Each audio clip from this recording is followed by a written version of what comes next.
All right, we're on. I'm here with Edward Labbad.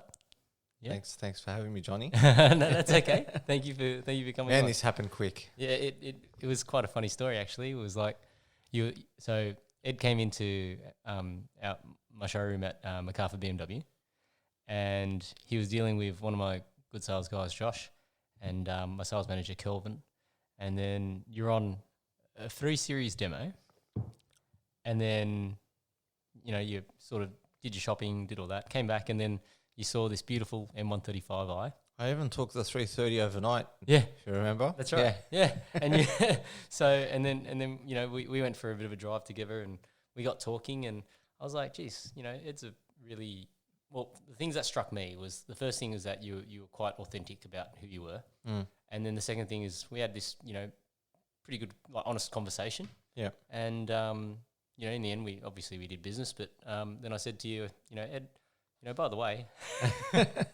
I do this podcast. Yeah. Right. And I thought, we sort of had this interesting conversation, and I thought, it'd be great to have you on and just to have a bit of a chat, and I guess, get into some of the deeper side of things as, I explained, some of the reasons why I did this podcast. Yep. But yeah, why don't you tell us a little bit about yourself, like where your background is from and where you grew up? Yeah. I mean, it's a complex question, isn't it, since we're such complex creatures? But where I'm from, we'll start with that. I was originally born in Egypt, Cairo. In Cairo. Went to school there, went to primary school there, and then my dad decided to move us here in 1989. Yep. When I was 9 years old, or close to being 9 years old, about 8.5.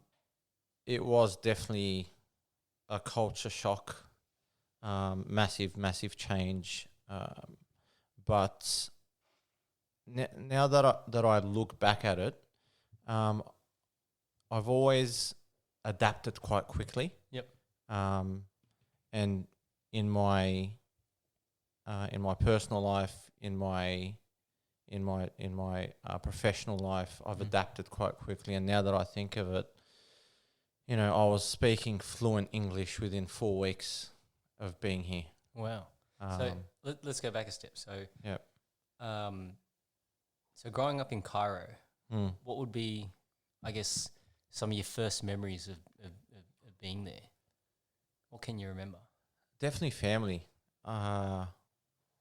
which is something I lacked here, unfortunately. So when your family came over, was it just your immediate family? So your parents, yourself?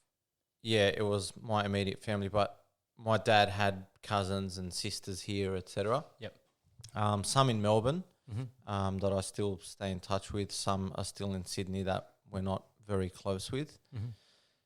But yeah, that's my I guess fondest and first memories is the proximity of family, not just in a physical sense, but in an everyday life sense. Available. Yeah, they were just available. They Yep. were interested. They just wanted to spend time. And that's, to me, that is probably the most precious thing someone can give you is their time. Yep. And what about as a place? Like, I guess, what would, having come over at the age of 9, obviously you'd already probably become accustomed to your environment over there. What were some of the things that, I guess, that you enjoyed about that environment? And I guess, were there things that you didn't enjoy about that environment that you... I think I was too young to not enjoy anything about the environment. But the environment to me was just alive. It's one of the most historic cities. Cairo, Egypt. There's a lot of history behind it, and the city just never slept. It was just hustling, bustling. A lot of people, and it just felt like the whole country was a community. It felt like one suburb. Yep. That's what I remember about it, which I really lacked here. Like, people don't speak to their neighbours here, let alone people in their community. It's sort of, this is my fence, this is my boundary, where over there, you know, your door's open. People walk in and out of your house. Neighbours walk in and out of your house. Yeah. And vice versa. And are you living in like a closer proximity to people? Like, so as an example, right? Here, you know, if you're in the suburbs, you've got your block of land, you've got your house, and so everything's, you know, fairly, you know, what's the right kind of word? Divided, right? Like, so everything's sort of delineated pretty clearly. Yep. I guess I'm just trying to picture what the living conditions were like in Cairo for you growing up. Were you in an apartment? Were you in a house? Yeah, so we were in an apartment, quite a large apartment actually, now that I think of it. Because I've lived in apartments here, and I think back and I think, man, our balcony was bigger than the apartment that I used to live in. Yep. Before moving to our current house now. I used to be able to ride my bike and do laps in this balcony that sort of wrapped around the entire apartment. Yep. So from memory, it was 2 or a 3 bedroom. I can't even remember, but it had a massive 2 lounge areas, a dining area. It was quite spacious.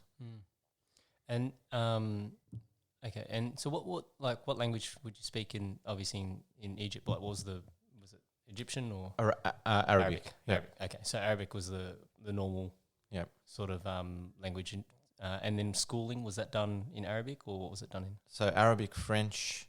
Okay. And then once you got into high school, a third language is usually introduced, English. Yep. So by the time you finish school, you have three languages. And so, so you could speak French, or can you still speak French? Or I can't anymore, but yeah, I used to be able to at a younger age. But I think that was why it was such an easy transition.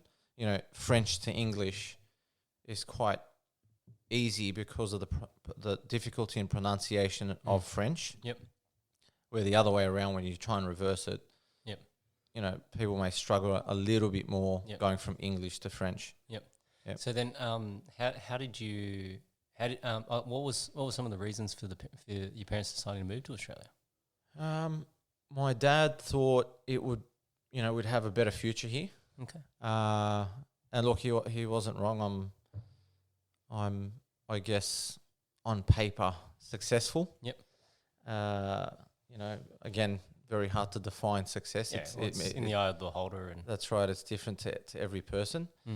And he just didn't see the country sort of moving in the right direction, with religious friction starting to sort of hover above the surface. It's obviously a lot worse now than it was back then. Yeah. But again, he had that forevision to think, okay, and it would have been a very tough decision for him because his whole life was there. His whole life was there, but he was very successful there. Very successful. What did he do for work? So he was a musician in a band. Oh, wow. And before he set himself in Egypt, he would tour, depending on his contract with his band, in various countries. So he'd be in 6 months in Jordan, then 6 months in Lebanon, or depending on where they got a contract. Wow. So he lived in a lot of countries. He experienced a lot of things. He met a lot of different people. Yep. He spoke a lot of different languages. He performed in so many different languages. So to me, it's like his life is just fascinating. Yeah. Of the different experiences he's had just through music. Yep. So for him to give that up, and just to give you a perspective of, you know, the money side as well, where he was, basically what he was being paid a month, a university, an engineer graduate would not be paid that in a year. Yeah, wow. So for him to give that up, he must have, I guess, seen or felt something. So then, for his kids. Of course. Of Yep. course. And so you've got siblings? Yeah, I've got a younger brother. A younger brother. And what's the age gap between you guys? 3 years. 3 years. Okay. So then when you came to Australia, was that via plane, or how did you guys arrive? Yeah, it was via plane. So it's I don't have a struggle story for you. No, that's okay. In regards to getting here. Yeah. Just a regular plane. Yep. And was that the first time you've ever been on a plane, or had you flown somewhere else previous to that? No. Yeah, it was actually the first time on a plane. Yeah.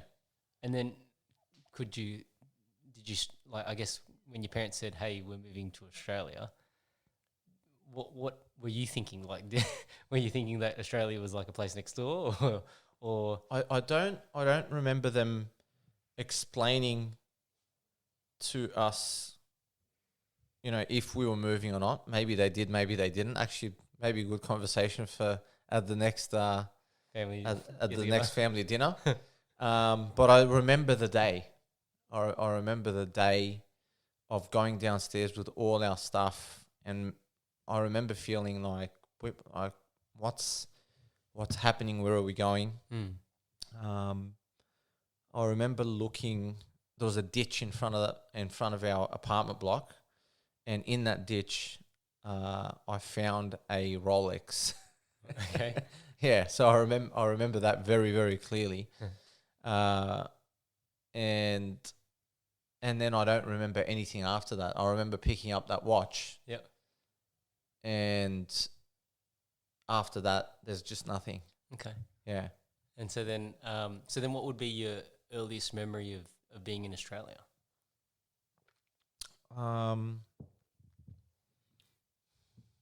Definitely being in in a suburb that I wasn't, or in an area or in a country that I wasn't familiar with. Mm-hmm. So when we first moved here, my dad had family living in Lakemba, Mm-hmm. and then he thought, okay, let's go there. That's where we're gonna find support and people, community around us, etc. And we stayed there for a year, but it wasn't really, I guess, for us. It wasn't a suburb that we felt at home at. So he had a contract. I can't remember if it was with a band or what it was, but just back then it was just playing keyboard, I think, for a band. I may be mistaken, but at the Campbelltown Catholic Club. Okay. Back then it was just bush, pretty much bush everywhere. Yep. People still think, Campbelltown Campbelltown is still bush, Yep. but we actually have buildings, electricity, running water even. It's amazing out there. Come out and see us. Yeah, and then he thought, okay, I really like this place. It's new. It's developing. Yep. And I think it'll be, good for the family to be out here. There's more space, etc. So he went and bought a block of land. Yep. Pretty much in the bush. Yep. I think we're the only house on the street back then. Okay. And yeah, and then off we went. So even when he came to Australia, he still managed to find musical gigs, and so work wasn't really an issue. It was definitely an issue. Work was definitely an issue for him because, look, the art here is it's a very we look at art, we don't look at art the same way overseas countries look at art and appreciate art, and it's part of every life. It's part of everyday life. Yep. So yeah, look, he definitely struggled here because there wasn't as big of a market. Yeah, people don't. I feel like people here don't have a need for art. Like I remember back in Egypt, or when I look at different countries now, even the US, people really appreciate art. Where I don't feel like this country has a large population that does. And it may be the same percentage ratio, but we've only got 26 or 27 million here, so we don't have the audience for it. Yep. Okay. So it was a big struggle for him, and it was a massive. I I guess, environment to adapt to that he wasn't used to. accustomed to. Yeah. Did that make it hard for the family from a monetary perspective, or was it like, I guess, how did you guys make ends meet? Did you have to take up other jobs, or? My dad was unemployed for a long time here, for about 6 years when we got here. So, but something that I remember was, and I only found this a little bit later because, again, we were quite young when we moved into Campbelltown. I was, 11, 91, 11 at the time. Yep. So, I mean, we were never felt, or we were never denied anything.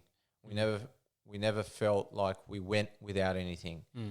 And that, to me now, once you're a dad, you start to think, wow, like, how hard would that be for me now? Like, if I couldn't provide for my kids, I'd have to have some amazing internals to be able to withhold losing it, and losing myself and having a breakdown, pretty much. If I wasn't able to do that for so long and being able to carry on and just get it done. So, but I guess, so for that 6 years, like, I guess you're probably a bit young to sort of understand it, right? Like, when you're sort of between those ages of, say, 10 to, say, I don't know, 15 or whatever, 9 to 15 or whatever, you probably don't really think about it from that perspective, right? You might have looked at it instead of, hey, Dad's home at least all the time to spend time with us and do those sorts of things. We were at school, so we'd go to school, we'd come back. Sometimes he's not home, sometimes he is, but, again, we were used to that from back home because his gigs were at night. Of course, So sometimes he'd have rehearsals during the day, but he'd go to work when we were going to sleep. So for a kid, it wasn't something that sort of triggered a change. And I guess, in terms of schooling, how did you find that, adaptation process, having come out of, a different schooling system, and now you're thrust into a totally different environment, you're in a totally different place. Did you find it easy to make friends? Was it difficult to make friends, or?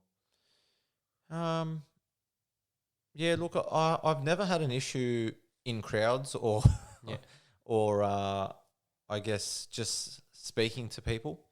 I guess you picked up on that in the car. But at the same time, when you're that boisterous, you attract all types of attention. You attract people that don't like that, and you attract people that gravitate towards it. Yeah. And so then, did that cause you any problems at school? Yeah, I mean, there was a lot of bullying. Kids can be cruel. And I know that word's been so, I don't want to say overused, because we need to speak about it. But I think we've become desensitized to the effects of what it can do to kids. I know it's much worse now. But back then it wasn't really, there were no campaigns about it. You just had to just deal with it. That's it. So I think that made me kind of stronger in regards to developing a thicker skin to being out in the concrete jungle now. And then so after school, what were you sort of, what was your direction? Basketball. Every day. Pretty much every day. Just playing basketball. Every single day. And then at what point were you getting paid to play, or? No, that would have been nice. But at 5'0", I'd be a eighth wonder of the world. Mugsy Bogues. That's true. But we again with the sports side of things, we growing up in Campbelltown, there was no real direction in regards to, representative basketball, AIS, ABA, all those things were quite foreign to us. It wasn't, again, we didn't have any programs in the area to go, let's scout talent here and see where they can go. So that's another thing that I don't think this country does well is sports, where, the US on the other hand, or Europe, etc., really... They've got a really defined program. Yeah, defined program. They search for talent. They pick up talent early and develop that talent. Yep. Where with us, it feels like if someone doesn't, guide you in that direction, like a parent or something, or you're in the right place at the right time, and someone goes, oh, you should go here or go there, there's no real direction for that. I know there's a few ex-NBL stars that are starting to develop some sort of programs for this. But again, it's not marketed heavily. Or we're not educated about it. So then, so when you finish school, you're playing basketball. What were you doing to try and make ends meet? I thought you meant after school. Like once the 3 p.m. bell hit. Oh, no. When school after school. Yeah, I still played basketball every day, but I actually went into work also. So it was still basketball every day. But I started working for a company called MacArthur Home Care, which sold, what were those vacuum cleaners? Those $4,000 vacuum cleaners, Kirby. Yeah. So basically, my job was to go into homes face to face. At the age of 18. Door knocking, basically. Yeah, I door knocked as well. I was 18 years old. Didn't know any different. We had telemarketers as well set us appointments up, but it was still quite daunting for an 18-year-old to go in with a $4,000 vacuum cleaner or a piece of machinery. I go, okay, I'm going to sell this product to these adults. Yeah. So anyway, started my first day. And I sold 2 of them on the first day. Wow. Yep. So the first person in that company's history to sell 2 of those, 2 in a day, basically, and on your first day as well. Yep. And what do you attribute that to? Was it luck? Was it skill? I'm going to say skill. Yep.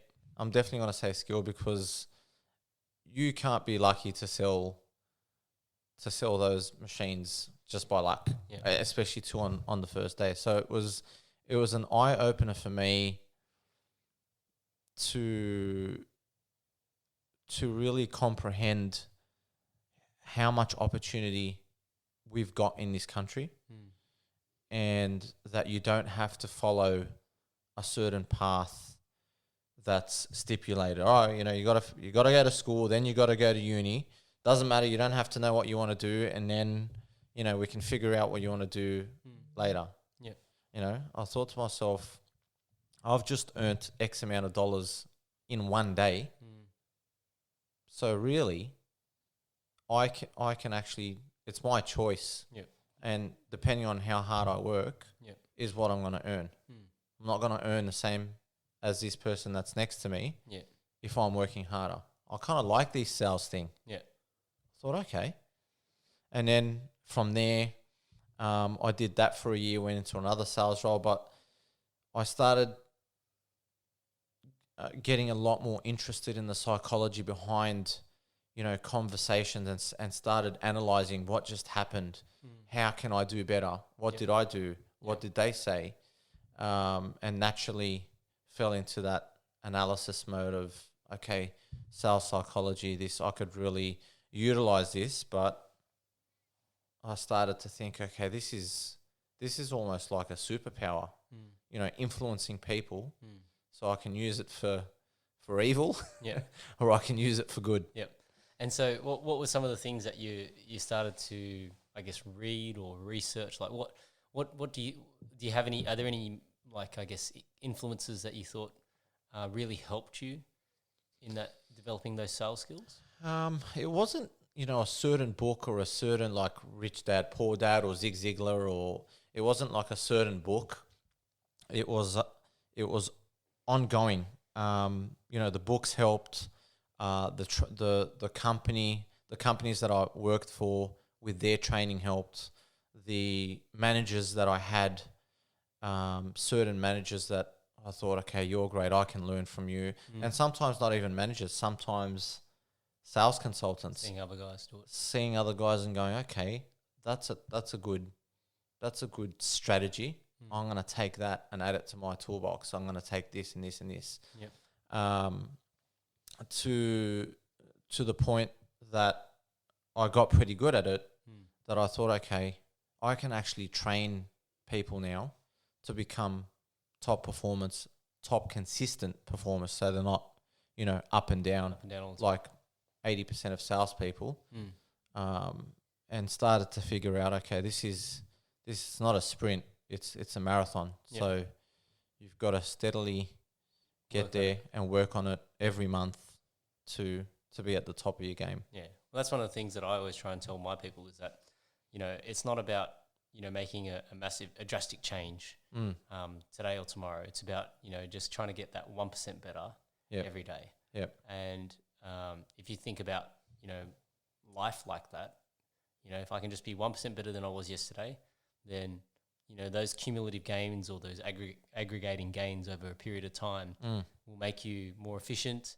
It'll make you understand, I guess, the process better, and then hence get you a better result at the end of it. So I that's one of the things I always like to talk about is just, what is the one thing that we could say that, we've learnt today? Because if you've learnt something new versus yesterday, then you're in front. Absolutely. Yeah. So then, I got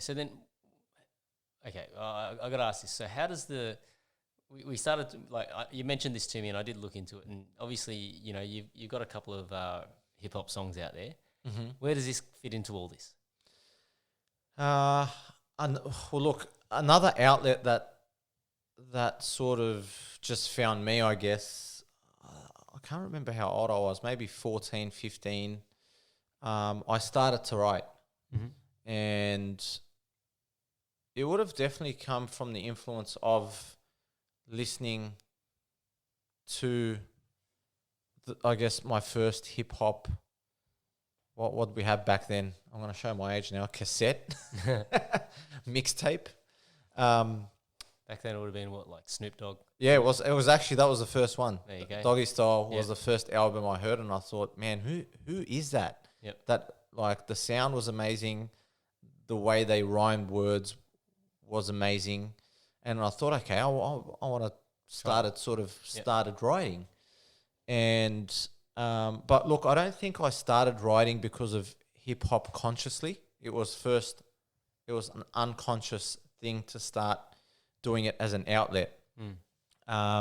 Whenever I felt sort of angry or I felt sort of some emotion, I would unconsciously just pick up a pen and write. And then I started to take note of the content that was coming out, and the content was getting deeper and better over years. To the point no one really knew, because it was sort of a personal thing. No one in my family knew that I wrote till I was probably 27. Okay. So it was that long. It was like books and books of stuff that was full of stuff. Yep. Just full of lyrics and full of content about anything and everything you can think of in life. And then I thought to myself, man, that's a lot of content. I looked at the books that you'd written, the exercise books. I'm talking about the thick ones. Yep. There was a lot of them, full, every page. And I thought, okay, maybe I can write a book. So I said, I'm going to write a book. Okay. And my parents, my brother were like, write a book about what? I'm like, well, it's pretty much written. By the way, I write. And this is some of my content. And etc. So one thing led to another, and then we got this book out. We had a launch party. In between that launch party, my dad was like, "Hey, I tried to get you into music before. I know that's what he was probably thinking. Why don't you, Try and do something. yeah, turn the lyrics into music?"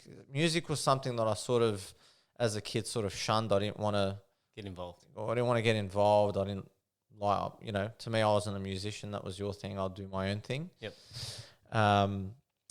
But then one thing led to another, and then I thought, okay, I discovered something called spoken word. Yep. And I thought, okay, well, it's not music and it's not writing. It's kind of in the middle. Yep. Okay, well, try this spoken word thing. Mm-hmm. And I performed across Sydney, various venues, and made it to the I was a state finalist in the Australian Poetry Slam. Okay. With quite a deep poem about a deep subject, and then after that, naturally, I evolved, and I thought, okay, I want more. I want music behind these the spoken word, the lyrics, and I want the listener to feel what I wrote, and the only way to do that is through music. So then, when you started entering these, poetry, spoken word competitions, what were you? Were you trying to achieve something, or was it just something that you enjoyed? Or at the start, I wasn't trying to achieve anything because it was a spoken word event. Yep. You'd go perform alongside other poets. You'd spit your poems, they'd spit theirs, etc. And you'd move people, and that would feel good. But once I went into the Australian Poetry Slam, it became, okay, you're being judged. This is a number. You're getting to a certain stage. I'm hyper competitive. Yep. I would probably deem myself as. Yep. Probably hyper competitive, and I just couldn't help myself but to compete. So that's why I took myself out of that arena, because it wasn't the writing wasn't designed for that. Okay. So when you say the writing wasn't designed for that, what was you're obviously writing from a place of experience or something that you felt, or what was is that what you mean? Like it didn't feel like. Well, sometimes it's what someone else felt. Sometimes it was sort of like an out of body experience to write it as if I was that person down the road, or that person sitting over there, or so a lot of the poems are not about me. So yeah. And so the book, because I haven't had a chance to look into the book or anything, but so is the book just a combination of some of your poems? Yeah, it's basically a collection of poems. Okay. Yeah. What's the title? Title is Emotions of a New Age Poet. Okay. And then which is the same title as the the album is Enter the Poet, and then the book is Emotions of a New Age Poet. Okay. And so talk me through this process of then how does your spoken word then get meshed with music, get produced, finished, so that then you've got this product that you can then put out there? Like how did that happen? Okay, so at that time I was messing with some other poets at a place called the Australian what are they called, something university, what are they called, out at Liverpool? Liverpool Street University? The Street University, that's it. Yeah, the Street University. And there were a lot of facets of, different people there, breakdancers, ballers, rappers, and beat makers. I thought, and then they had an actual room for youth to go in there and utilize the beat making software, etc. And I thought, okay. And there was a guy there that was making beats, So I said to my dad and my brother, hey, let's go down to the street uni guys, come down and we'll check this place out. I know my dad loves music, so anytime I can get him involved, that was my chance to sort of get him involved in that, and that sort of brought us closer. And my brother came down as well and watched this guy do his thing on Logic Pro on Pro Logic or Logic Pro, whatever it's called, on an Apple computer. And then after the session, he compiled the beat, got it ready, etc., and sent it to me. And my brother said, I could do that. I'm like, do what? He's like, I could make a beat. I'm like, you don't even know how to read notes or play a keyboard or do anything. What do you mean? You like? Yeah. Anyway, I didn't pay attention to it, and then all of a sudden, we got an Apple laptop. Yeah. And we had Logic on there, and within maybe 4 or 5 weeks, my brother was playing keyboard fluently. Yep. And making beats. Okay. So every beat that you hear on Enter the Poet was actually written by your brother. All of it. Yep. And I didn't have anything to do with the music. He created everything. So was he just, I guess an obsession, like he was just secretly there banging away? He's just he's very naturally gifted at just picking stuff up so quick. Yeah. And the beats also spoke to me. I was quite picky with what beats I wanted, the sound that I wanted, and they were just perfect. Every beat that he made was just okay. And once I heard the beat, I would be able to title it on the spot and have a subject matter for that beat. Yep. So they just spoke to me. Okay. Where he would struggle to this was like an inside joke that we had. He'd name his beats beat 1, beat 2, dark beat, and he's like, I can't, they all, I can't name them, so I don't know which one's which. So that was my job to sort of hear it and go, okay, this one's called The Fugitive, or this one's called Warzone, or whatever. And then put it together. Yeah. Okay. And then, so then, when you put these tracks together, how did they get out there? Like, I guess did you have somebody pushing it, or was it just you guys pushing? Nah, just pushing online. Yep. And we started to get a lot more popular, leading up to the single One Nation that came out 3 years ago now. Yep. Yeah, about 3 years ago. And it was all YouTube, Spotify, Apple Music, etc. As as someone that's unsigned gets their stuff out. Yep. Now. So you're just pushing it out on social media, on all the channels, and then Instagram, etc. Yep. And then so what happened with that One Nation track? Why do you think that took off? I think timing. That I was starting to get a bit more following, and then One Nation, sort of the title of it coming out on Australia Day, and then the marketing that sort of went behind it, and the shares that it sort of got, and the radio play that it got all the way up to the Gold Coast. All of those things combined, I think something as controversial as that is going to stir up opinion. Yeah, well, that's, I guess, when people are polarized, that's when they're engaged, right? That's it. Because they feel like they've got some skin in the game into, how this argument needs to go. Yep. But, I think sometimes people just need to focus more on what's similar as opposed to what's different, right? Absolutely. Absolutely. And it wasn't sort of a statement track that I thought, okay, this is the plan. I'm going to bring it out on Australia Day and it's going to be called this. Yep.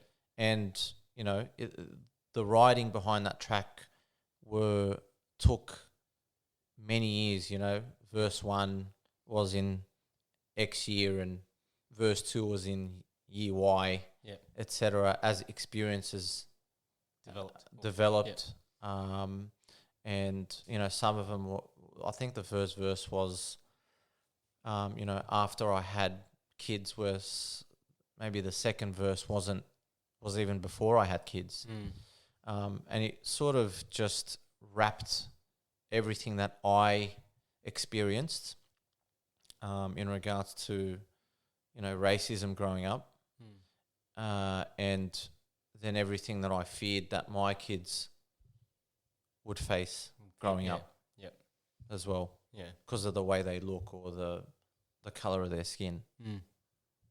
I always find it funny, that like when we go overseas, like, people ask us where you're from and you say Australia, and, people just think you're an Aussie. Yep. But when you're in Australia and people go, where are you from? It's like, well, Sydney. Like, I was in Melbourne the other day, and that's what somebody asked me. Yeah. And then I said, yeah, I'm from Sydney. And then they're like, no, where are you really from? And I'm like, oh, okay, well, yeah, my background's Singaporean Chinese, Malaysian Chinese, whatever. Yeah. But it's just, it's funny, isn't it? Like, but see, my daughter's going to be asked that question. Yep. And she was born here. Yeah. I was born here. Oh, there you go. Yeah. And I got asked that question just yesterday. Yep. What did this lady say to me? She said, where are you from? I mean, where are you really from? Because you don't look Aussie. I thought to myself, what's the criteria for this Aussie person? What are they supposed to look like? Well, that's right. What is the face of an Australian person supposed to look like? Yeah. Is it an Indigenous Australian? Is it, Yeah. There's so many different faces, I guess, that hence, why you touched on a lot of those things. Yeah. Yeah. And people still ask that question and don't see the issue with what they're asking, or how they think of it, about that specific subject, about, you don't look Aussie. To me, I'm like, what is the criteria? Because I can't tell. Yeah. Yeah. Well, it depends who you ask, right? Like, that's it. So, okay. And then, so were you working at the time when you were doing all the music stuff as well? Yeah, I was working full time, so a lot of the writing happened. Shout out to City Rail, and now they're called Sydney Trains. Shout out to Sydney Trains. Yeah. A lot of the content happened on the train. Yeah. So, what were you doing when you were writing those tracks? Like, what were you doing for work while you were writing those tracks? A lot of this. So from 2001 to 2008, I worked for Optus head office. Yep. North Sydney. Yep. So traveling from Campbelltown to North Sydney. It's a lot of time on the train. A lot of time to write. Yep. Yeah. So a lot of the writing happened then.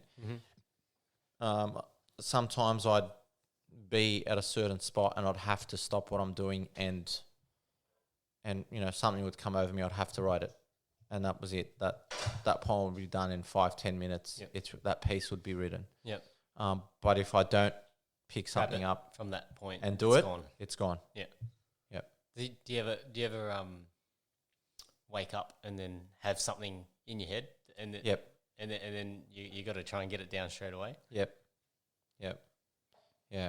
And it's annoying when you're sort of, sometimes when you're half asleep. Yeah.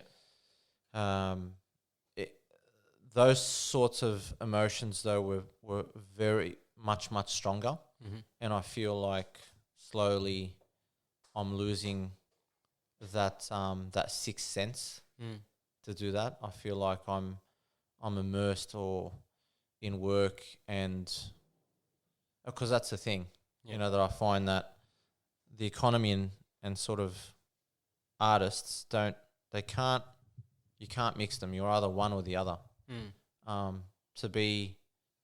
To really engage an audience, you can't be sort of 50-50. You can't be 50-50, and you kind of lose that sixth sense that artists have, the ability to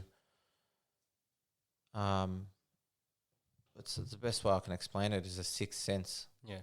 I was actually just talking about this in a previous conversation about how I feel like everybody's treating their lives in different compartments. That there's your work life, there's your home life, Yep. there's your, in whatever sort of sport or activity that you might have as a hobby.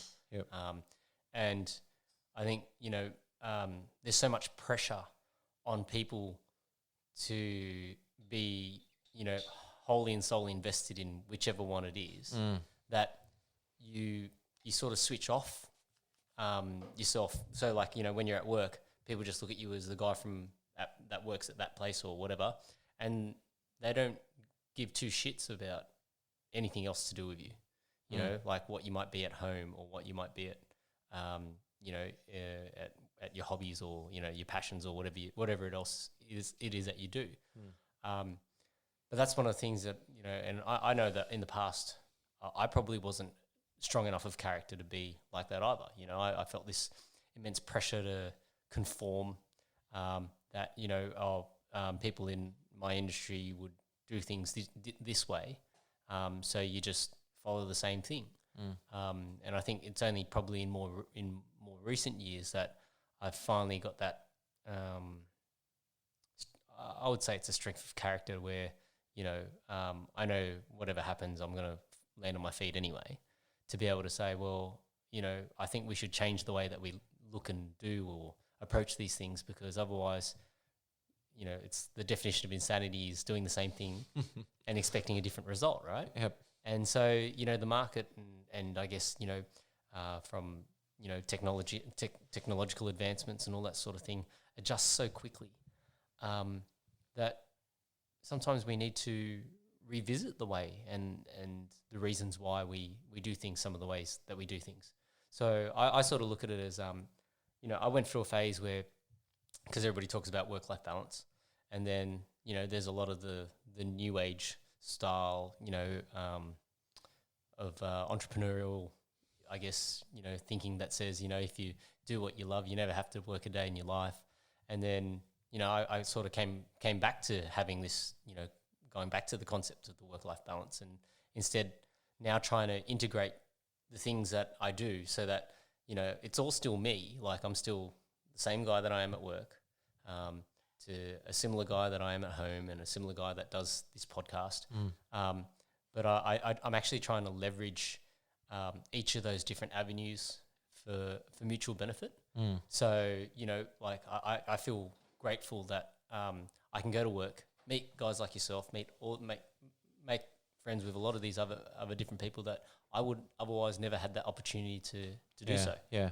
Right. And then, through that, then use that to then foster deeper conversations like what you and I are having, not necessarily for the podcast, but just, I think it's a skill, right? The ability to have a in-depth conversation and talk about life and family. More of a lost art. Yeah, well, Yeah. like one of the things that I always think about is that before, we had Google and we had, all the sort of and encyclopedias and all that sort of stuff, right? Like knowledge was passed down through storytelling, right? And so as, I guess as technologies come around and now it's so easy to reference the facts through your phone or the computer, or, you can ask Siri and, she'll go and pull out an answer for you. We've lost that ability to sort of translate some of that information through stories. And so, what I like about doing this is that, I'm getting things down that aren't something that you can just hit Google on. Yeah. So that's why I enjoy doing this. And I think, or hopefully there's some benefit for someone out there, when they listen to it. Because, for me, I think when I started getting really into podcasts, it changed my mentality on a lot of things.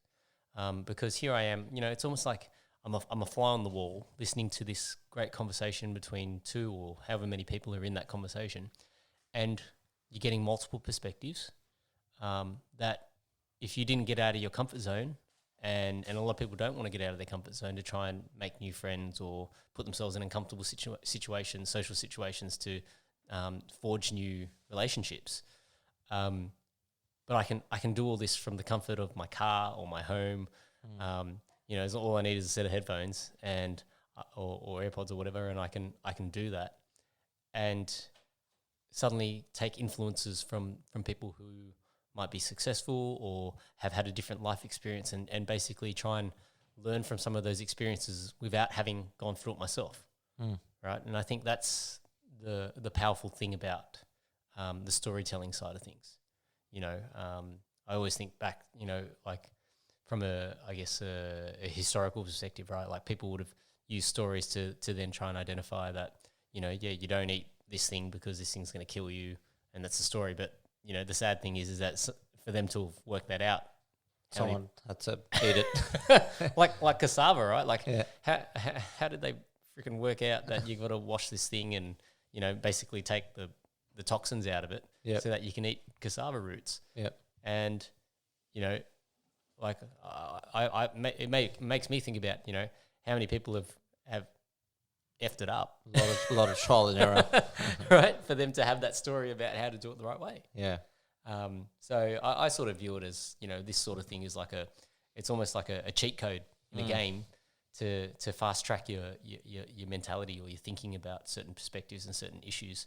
And it's not to say all perspectives are good, but it's provided you can pick and choose what are the perspectives that you enjoy or you appreciate, and still listen to all sides of the argument. I think you can make your own informed decisions about what's the right way or the best methodology to go forward. Yeah, I mean that's it. And like I was saying before, you pick up different things from different people, but we're so individual that you can't make a carbon copy. You've got to take small things from and learn from other people, and that I guess that's how we learn and implement that into your own style to become your own individual. So on that, like who would have been some of the most who were your big influences when you were growing up? It was all, and this was another reason, why I wrote One Nation, is because all of my heroes, all of my, I guess, posters that I had up on the wall were hip-hop artists or NBA basketball players. So I never related to this environment. So some of, and again, when I look back at this, we really idolize people that are already like us, or people that we are going to become.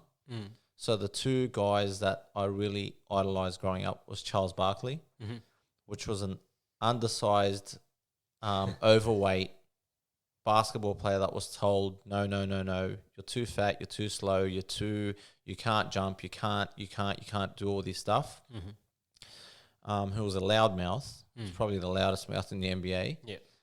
But just went against the grain. And that sort of, I look at that now and I think to myself, okay, this person idolizes this player. They're quite actually similar in regards to character. So we're drawn to, from a young age, subconsciously, with that. It's people that you resonate with. Yeah, that's right. And the other guy was Allen Iverson, who was an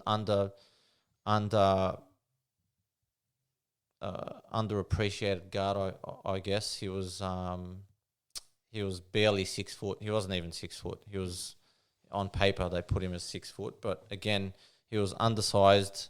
Got told he was too small. He can't be a shooting guard. He can't do this. But you read about him now.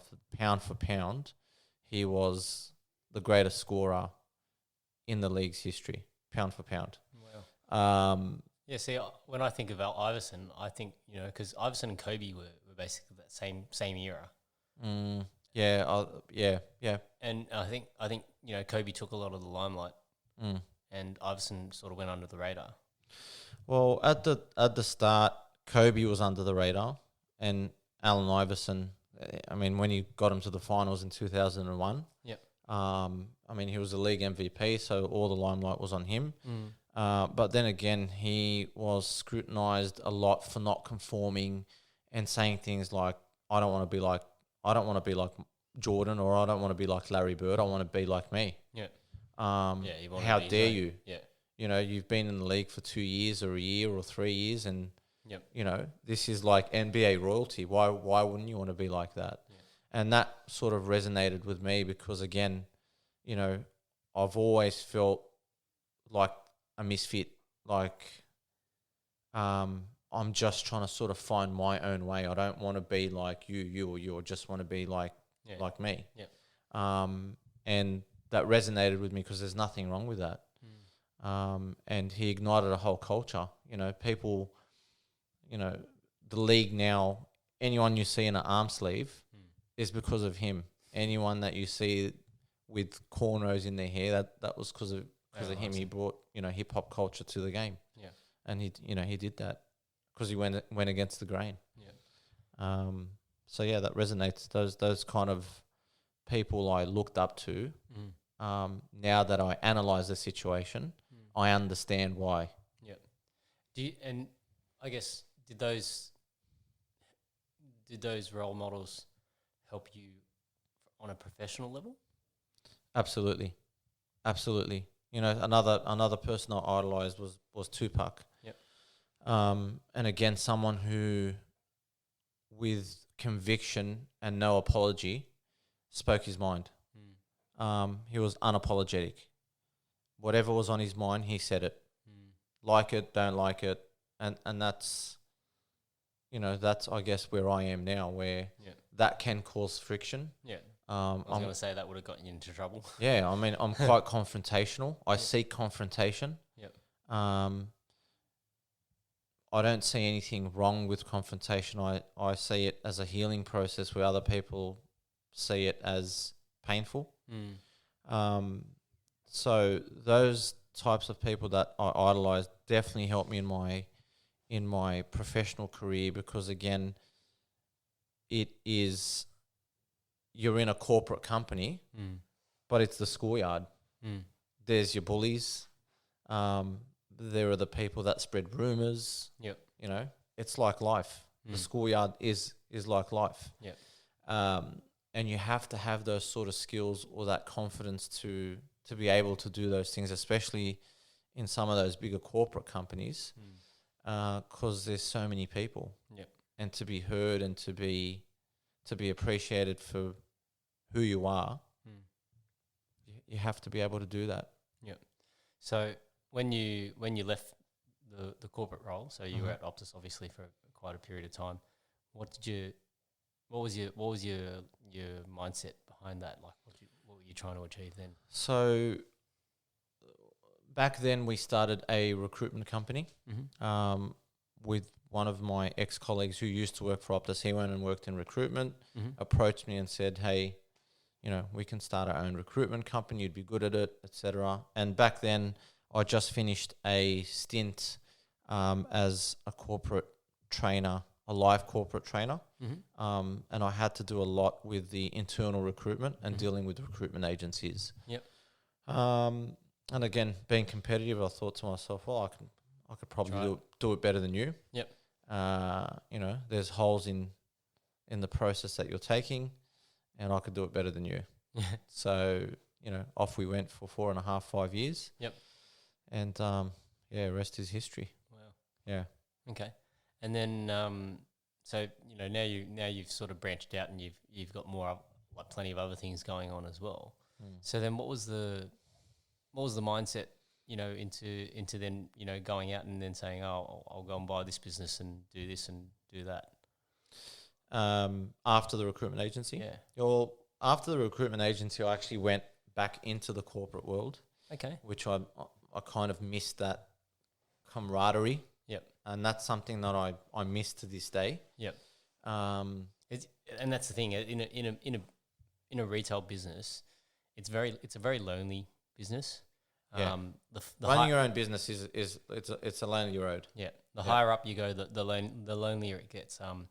You know, when we talk about that corporate sort of environment, like, so I worked in a corporate environment for probably about 5 years. Yep. And prior to me leaving that corporate environment, like, I would say the team that I worked with that was one of the best teams I ever worked for. You know, like, we had a group of guys there that were doing it out of pride in their work and passion for their job, as opposed to any sort of incentive or monetary reward.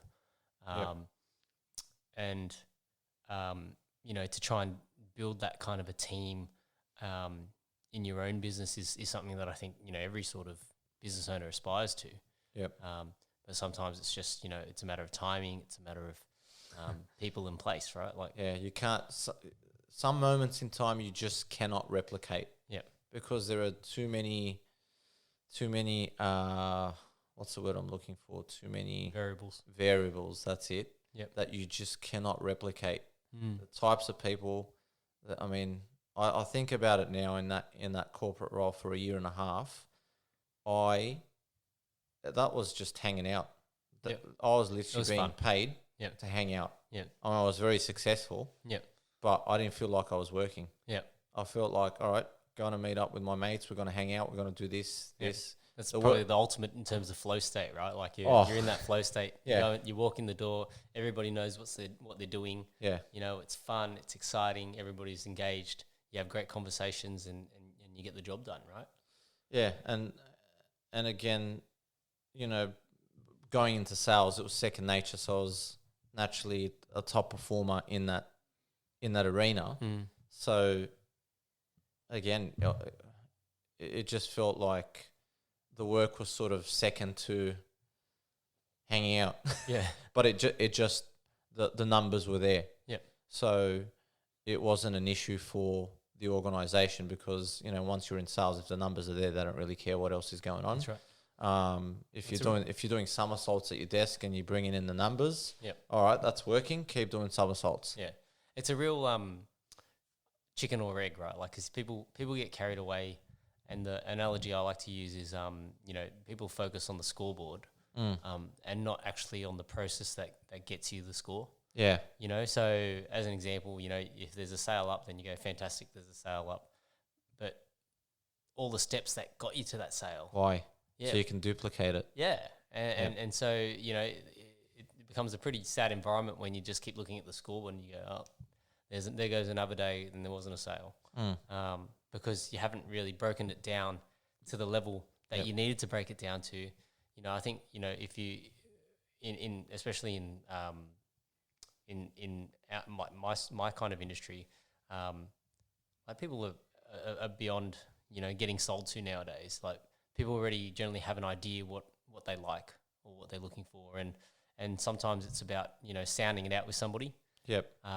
And an independent person is sometimes good because you're getting a different opinion, and then that, like, rather than trying to sell somebody your car, it's more like we're just trying to facilitate the process.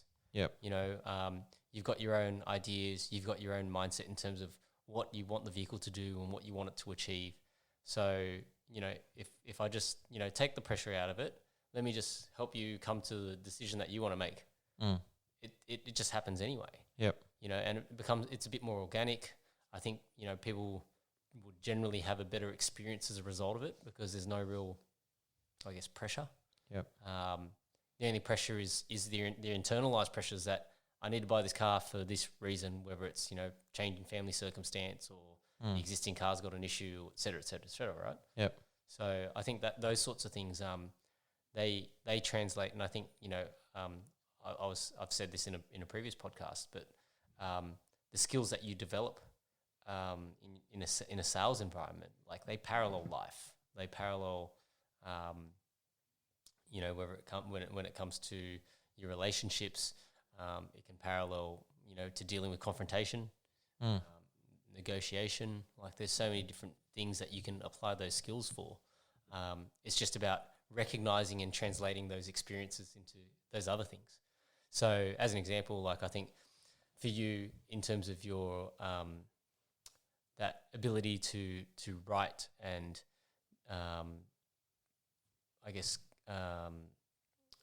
communicate those emotions that you're thinking or feeling or trying to put something down in that regard will probably help you in terms of communicating with your family and friends or your children or etc. 100%. 100%. Poetry's helped me immensely in my private life, in my professional life, in every facet you can think of. Have you ever written anything that you've written it down and you go, that one's really personal and it's like you can't show it to someone? Or Well, all of them were like that Yep. at the start because no one knew I wrote. Yep. But then once I decided to bring it out to the limelight, Yep. then I've never had that. If I wrote something, it's out there. It's out there. I would have no problem posting anything. Yep. How, I guess, so, how did, like, I guess with your wife, right? Like, was she exposed to it from the beginning, or I guess, how did she get exposed to that side of you? Yeah, look, she knew. That's another person that sort of helped me as I've grown as well. And as a young ethnic male who grew up in Campbelltown, it wasn't an easy transition. Language is one thing, but there's so many other facets. So you do carry that anger with you along the way, and some people don't have, I guess, most people don't have avenues to put their frustrations down or their emotions down or whatever on paper. So she was aware of a lot of this poetry, and she would read, some of it. Again, I was heavily guarded back then, so some stuff you could read, some stuff you couldn't. Yep. Where now I'm just like, it is what it anyone can read whatever they want. It is what it is.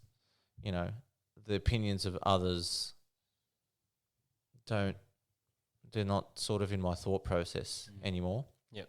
I've got bigger fish to fry, and then thinking, oh, this person will think that, or that person will think that. Yeah. It doesn't enter my mind in the decision making process of anything. Yeah. I think it's a very good way to do it, because that really reflects that it's more for you than anything else. I think it's freedom. Like, a lot of people now that I interact with really, really care about the opinions of others, and some say they don't, but subconsciously they do. Yep. And when you truly drop that, I guess, importance of perception of others over you, it just feels like that freedom. enables you to do anything. Yeah, you just feel free. You are looking. It's like looking forward, and not looking left, right, and back all the time. Yep. You're just concentrating on your own constantly direction. moving. Yep. Forward. Yep. And at the end of the day, the ones that are really there for you will support you no matter what the endeavor. That's it. And then, you sort of, I guess, if anything, then you might weed out or be able to identify the people that, aren't really beneficial or assisting your cause or supportive of it. Yep. Look, and again, for me, I'm at a stage of my life now, it's not an obligation to support me or to do X, Y, Z for me. My issues lie with people that have expectations when they don't give anywhere near the same in return. So I don't, for me, if someone is not doing X, Y, Z or they're a certain way, I'm not constantly in a battle or in a struggle to change them. I'm accepting of that, but then I have to act accordingly and surround myself with the people that are sort of not like-minded. We don't have to be all alike, but that have certain characteristics that I'm magnetized to rather than repelled by. Yep.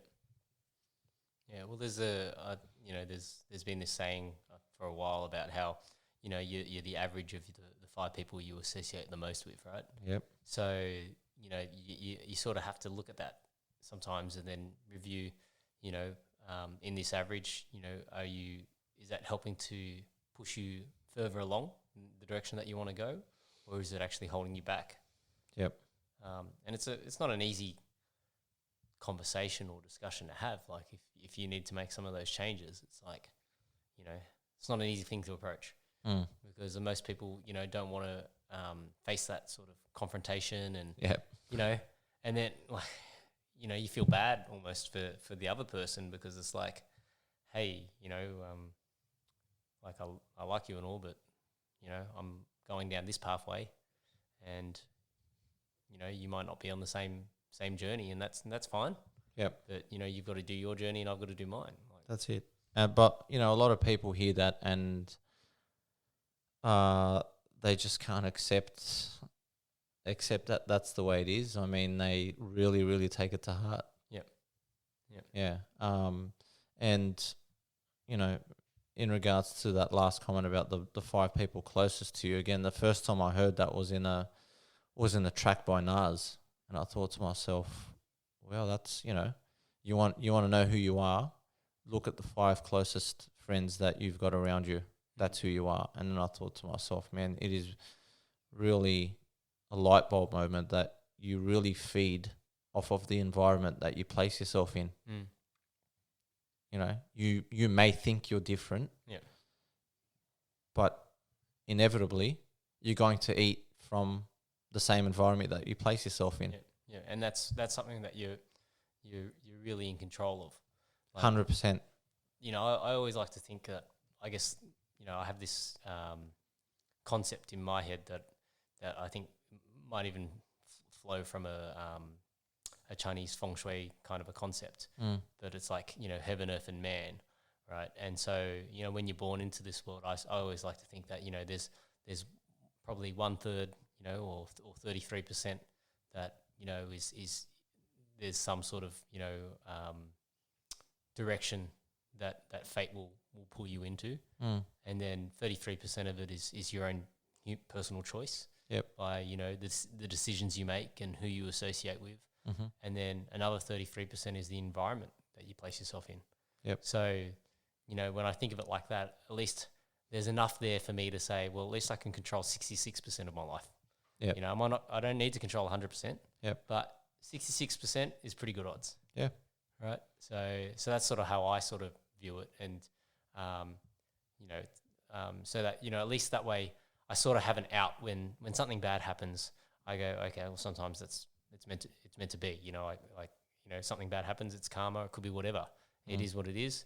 But now it's about, okay, how do I take that in my stride and move on to the next thing? Because, sitting there and dwelling on it, thinking about it, walling about it isn't going to really adjust anything. No. Now I've got to, make the right decisions to rectify the situation or make it better. Yeah. So what about kids? When your kids came into this world, how did that change your perspective? I mean, it slowly changed my perspective. I don't think it, people talk about defining moment when I had my child, that was the moment. So it wasn't a single moment. I grew with them. Yep. And I enjoyed that process, and I'm still enjoying that process. Yep. And I love being a dad. I am the fun parent, so that's always fun.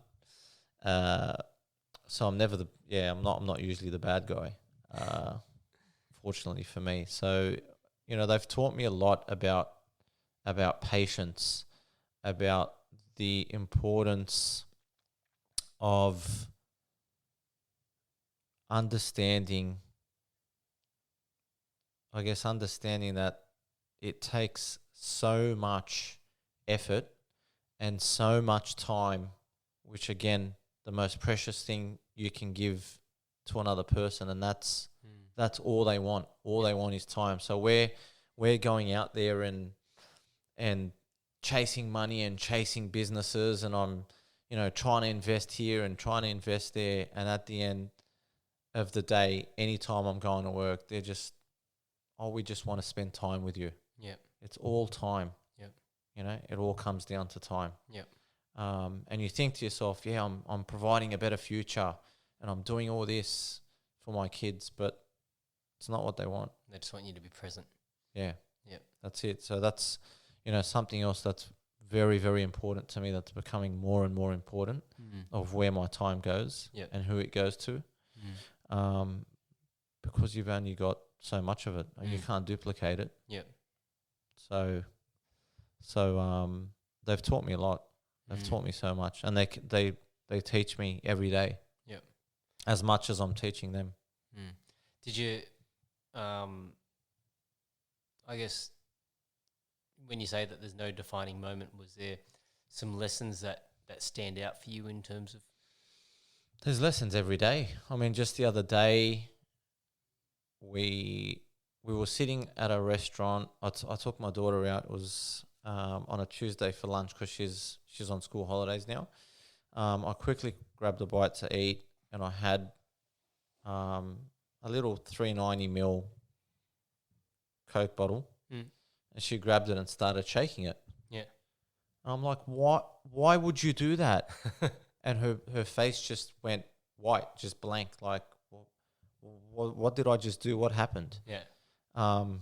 So I quickly took it back a notch, and I was like, okay, do you know why I've asked you not to do that, and explain the reasons behind sodas and shaking them and what happens when you open them, etc. And you know, a few years ago, I wouldn't have done that. I would have just lost my shit and you know, before kids, and that would have been it. Yeah. But now it's like I have a responsibility that this growing, breathing thing doesn't know everything. There's still stuff that are obvious that they might not know. And they learn stuff from everywhere now, from the internet. So when I asked her, why are you shaking it? She said, so we can get a Mentos and put it in there. I was like, YouTube. Yeah. She's like, 5-minute crafts, YouTube. So, you know, they're learning stuff from everywhere, and you just have to, be patient. And patience was not one of my greatest skills. Still not. Yeah. But again, I'm learning. And I thought to myself, a few years ago, I wouldn't have been able to do that quick. Yep. It was like an instant reaction when I saw her face, because it broke my heart. Yeah, because you're like, oh, okay. Yeah, it broke my It was heart. a bit too intense for her. Yeah. And I can be quite, assertive. Yeah. Yeah. Okay. And then what about with your son? Any sort of look, we've never had sort of siblings, male and female. Yep. So brother and sister. Yeah, so because you've got a brother. I got a brother. Yep. And my wife has 2 sisters. Okay. So it's very different for us. We've never had that. So again, it's learning for us. She's never had a male, a tiny growing male in her house. Yep. Held, and she's learning as well. So, I mean, he's a boy. Yeah. Loves his trucks and superheroes and punching and and violence, etc. So what we're trying to do is to sort of contain his energy, because he's very energetic. Yeah. It reminds me of me when I was little. I was very, very energetic, over hyper almost. So we're learning again how to channel that energy. Yeah. And channel it in a positive way without impeding on his personality. And at the same time, I'm learning as well, because I'm like, hey, no, we can't do, we got to treat females a certain way, etc. Yeah, you got to educate him. Yeah, which was taught to me, but to a certain extent, because, I mean, as a kid, I was with my brother. Yeah, so it wasn't have to worry about it as much. Yeah, we didn't really have to worry about it, unless we were at school or whatever.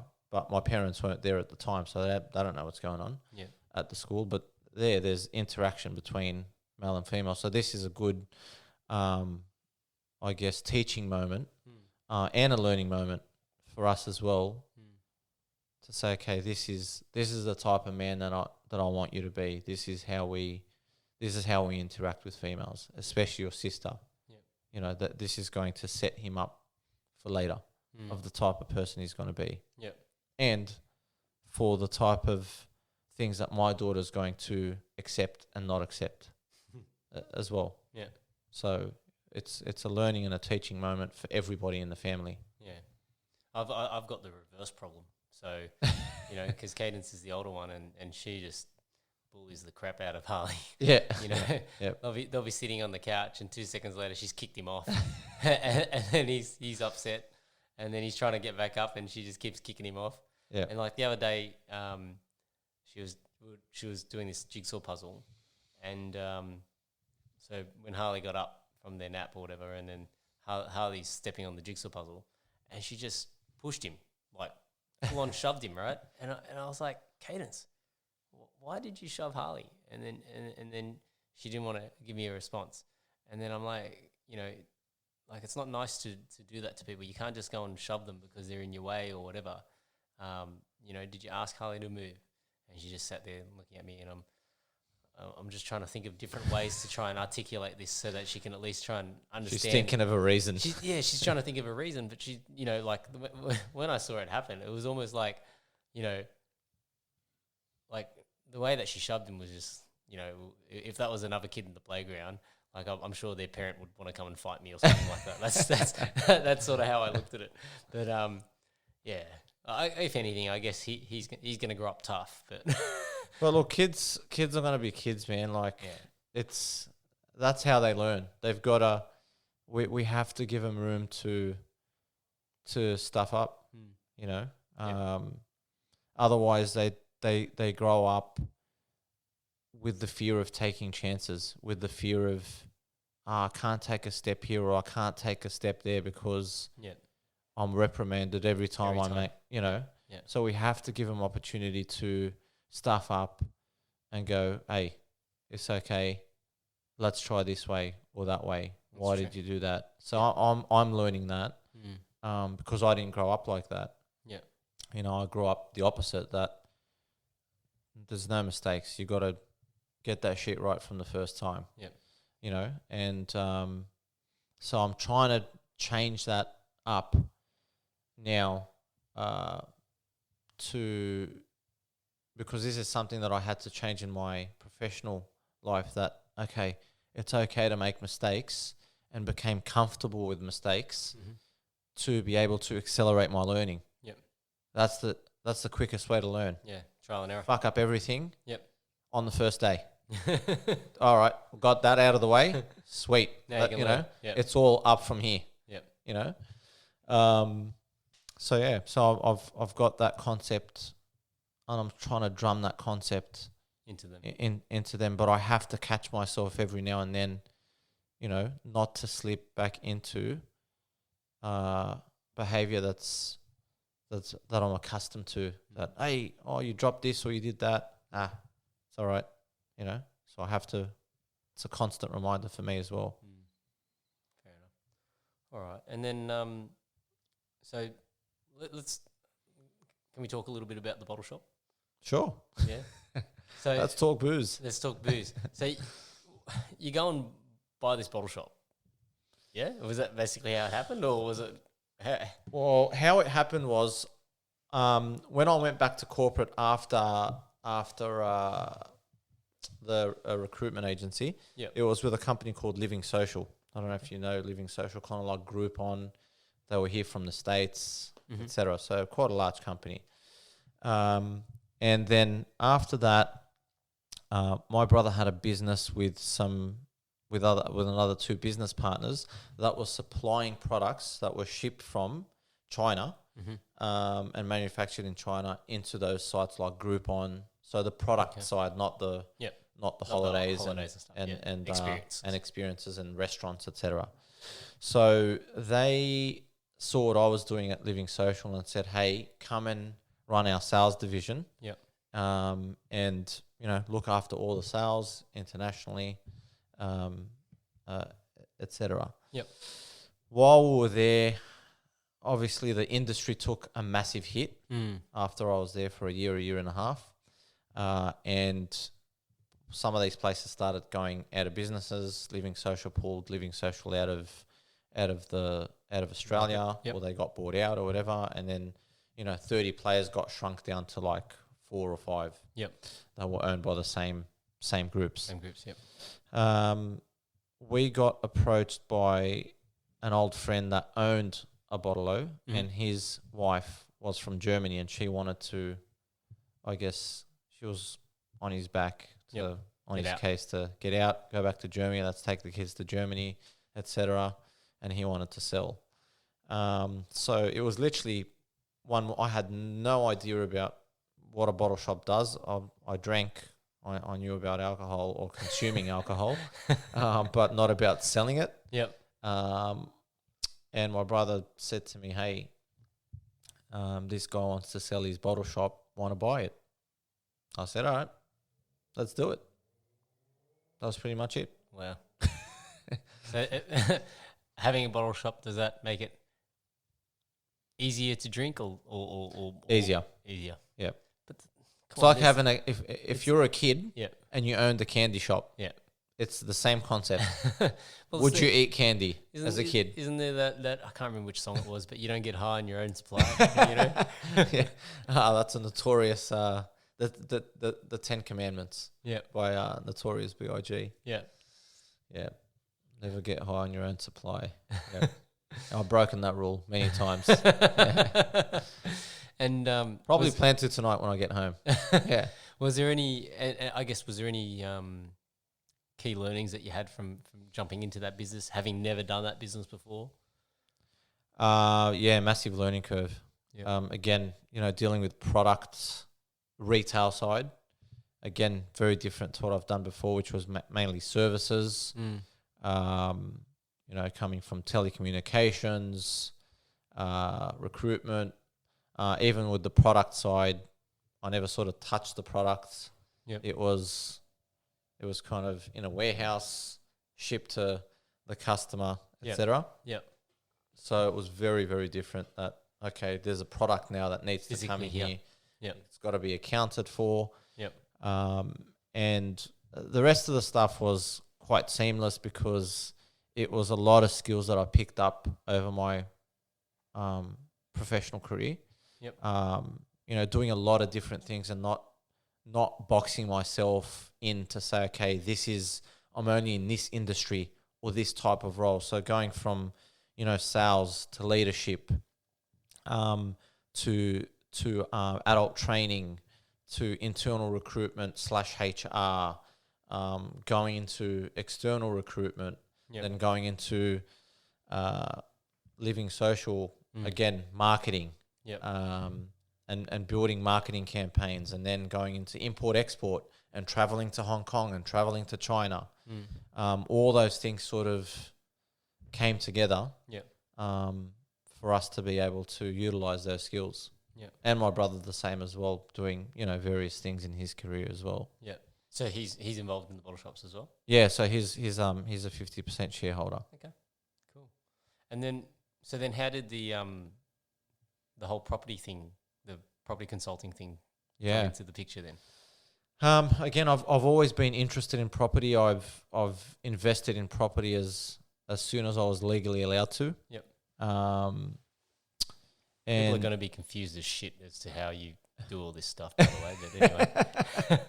Yeah, so I'm confused. My wife's confused, but yeah, she lives with it now, so too late. So I've invested in property as soon as I was able to, and I quickly learnt that through property, it opened up so many other doors. Now, the reason why I never went into real estate earlier is because it was quite a transactional role. And I really didn't like that. Yep. I mean, approaching a potential client and selling their house and having contact with them for 6 weeks, selling that's their most prized asset. Yep. and then going, all right, well, I'll send you a Christmas card every year and pretend we're friends, and then I'll speak to you in 10 years when you want to sell the next property. Yep. I thought there was a better way of doing it. And until the day the light bulb hit is when I decided, okay, I'm going to accept the invitations, the multiple invitations from multiple friends to go into real estate. Yep. Because I've got multiple friends that own their own agencies. Yep. And I decided to go, okay, I'm going to join one agency. Yep. And I spoke to the two directors who are close friends of mine, and I said on one condition that I'm going to build my own sort of area within this office, and I'm going to do it the way I want to do it. At the first sign of, trying to box me into a traditional real estate agent, I will be gone. Yep. So let's not waste each other's time. Yep. And they were actually surprisingly very, very open, which to this day I'm very thankful to them, I guess, for accepting that and actually believing in someone that's, I've never been in real estate. So for someone to come and go, the audacity or the balls on this person to come and go, hey, I've never done real estate, but this is how I'm doing it. Yep. And I don't want you to get involved or tell me how not to do it. That's basically what I said, just in a more polite way, diplomatic way. Yep. And they said, okay, yeah, that sounds good. So from there, I went into traditional real estate. Then I built a section that helped clients invest in property and build portfolios, and then went into building a team around me of accountants and financial planners and mortgage brokers, etc., that would help clients transition their super fund into a self-managed super fund, where they'd be able to buy property through their super. Yep.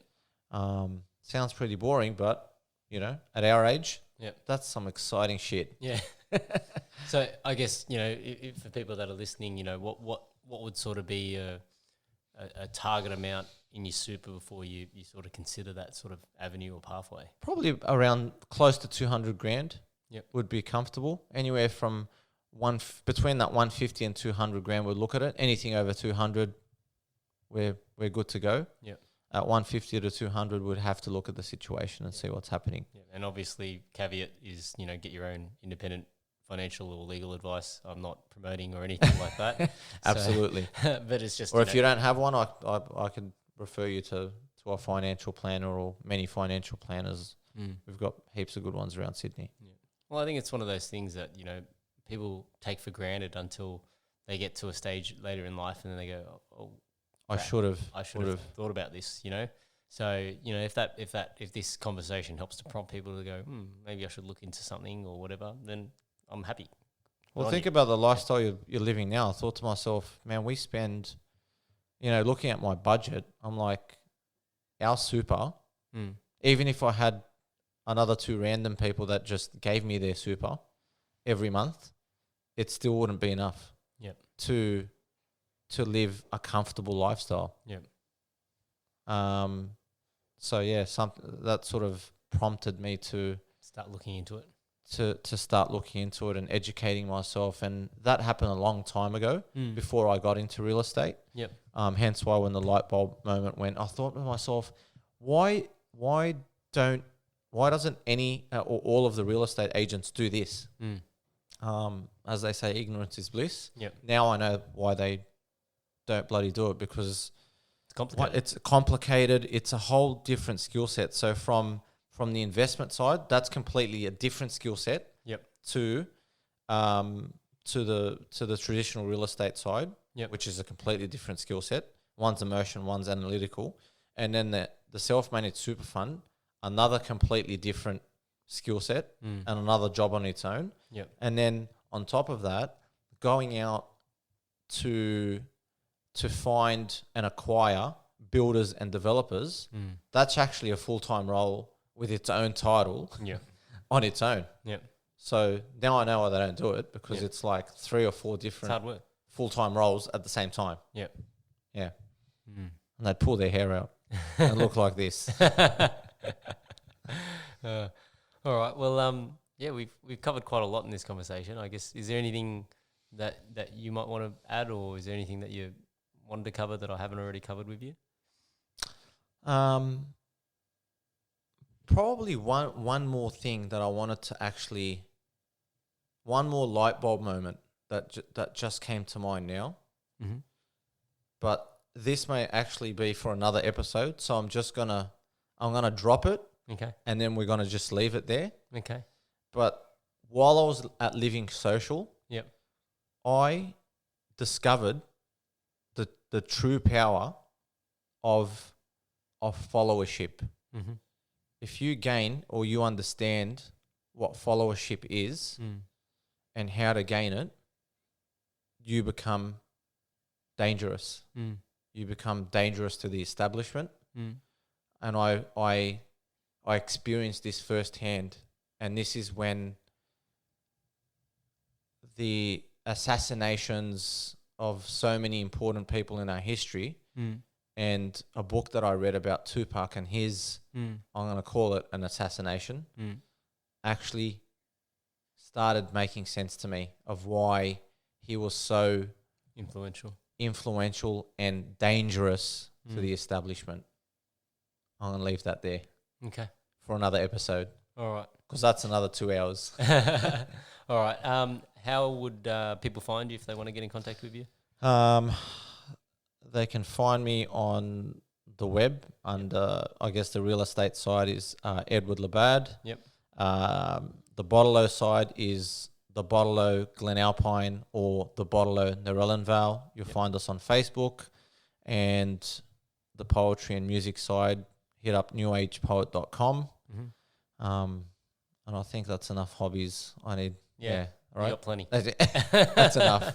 But if you want to find me, I'm not a hard man to find. Good stuff. All right. Thank you everyone for listening. We'll see you at the next one. Or Thanks. hear you, whatever. Shit, fuck that up.